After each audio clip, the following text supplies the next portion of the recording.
my biggest dream growing up is to win with Nigeria. Because I know how growing up, my dad, everybody used to watch it. The disappointment when we never get to win it. Every time we crashed out of a tournament, the disappointment, family, friends, people die from it. People die from losing in the African nations. And you try to discredit the tournament that I won, that I shed blood, tears. Football is everything for us. The culture.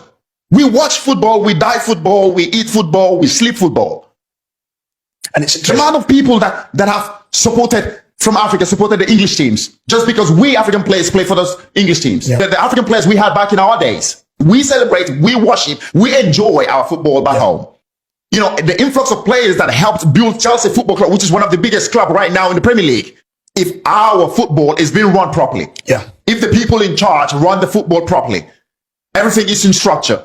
Yes, do you think the players from Africa would be rushing to come down to Europe to play? No, they wouldn't, because who never won anything with England to come out and make such statement? His statement is so wrong, and I hope that he will come out and make a massive apology, because he owes people in Africa died for the African Cup of Nations. It's one of the most difficult tournament to win, and to be able to do it with your national team. You can't discredit such a wonderful, wonderful tournament. You don't know what it takes to win, you know, with your national team. You don't know what it takes to win the fucking Premier League. Analyze these teams and tell them, oh, they have to win the Premier League, but you haven't won it. The Premier League, it is what it is today because of players from Africa, players from South America that come into the Premier League to make the Premier League what it is today. So if you're sitting there thinking that the Premier League will be what it is today, just with the English players, you're fucking having a laugh, mate. This guy says so many things on TV. He made a valid point about the structure of the African tournament or the African football. Yes, we can sit here. I've always said it on this podcast. I've always said it. I've always been honest here and said it. That yes, the corruption is there. The higher authorities can do much better. The federation can do much better. Africa, boldly, some of the best. Starting from George Weah, who's won the Ballon d'Or, by the way, is African. In Africa, in June, July, we know what the weather is like. Correct. You can't stand the weather back home. And that's why we thought, okay, when do we play the tournament?